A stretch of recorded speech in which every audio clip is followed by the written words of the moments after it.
single season double-double record. Kyle Smith, who took over at Stanford this year, so much of what he runs is for his guards, but he kind of changed things up a little bit and said, Maxes that you have in the college game. But Kelvin Sampson also has a tremendous amount of NBA experience. Yep. And I believe that is something that helps him recruit guys and letting them know that he can get them to the next level. Coach Seth Greenberg, he cuts and moves so well off the ball.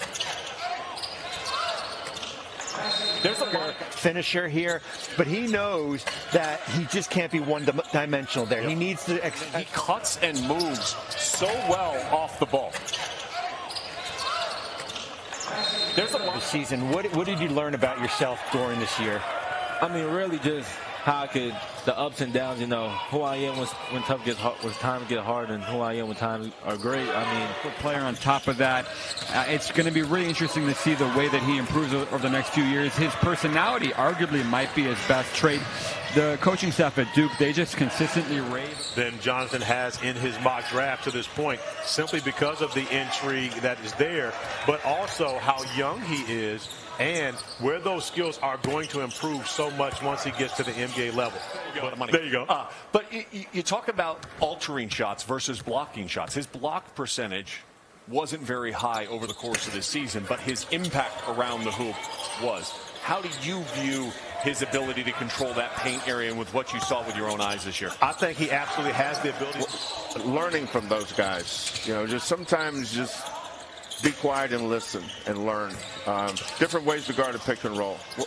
Learning from those guys, you know, just sometimes just be quiet and listen and learn. Different ways to guard a pick and roll. I remember my first day with the Spurs were getting ready to play New Orleans with they weren't the Pelicans then, the New Orleans, whatever they were, but Chris Paul was the point guard, Rockets. He tied everything together for me, but I learned from the assistant coaches, J.B. Bickerstaff with Detroit and Chris Finch with Minnesota. We were all on the same staff together, and we'd sit around and spend all our afternoons. And really remind them of how special this is. As we all know, you're going to have to give up a ton for him, whether it be players and picks, and it's not an easy decision for both sides here. Well, that's the thing I think is interesting. We're talking about so many different names. We've mentioned Kevin Durant during this. What happened to go with 8 assists? You just killed him right there. It's unbelievable. I mean, forget about free throw jigs. The guy was playing flawlessly.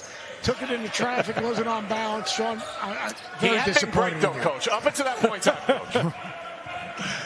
He plays with great pace. The biggest concern, and Corey mentioned it earlier, is, you know, he's legitimately, I mean, he looks 5'10" to me.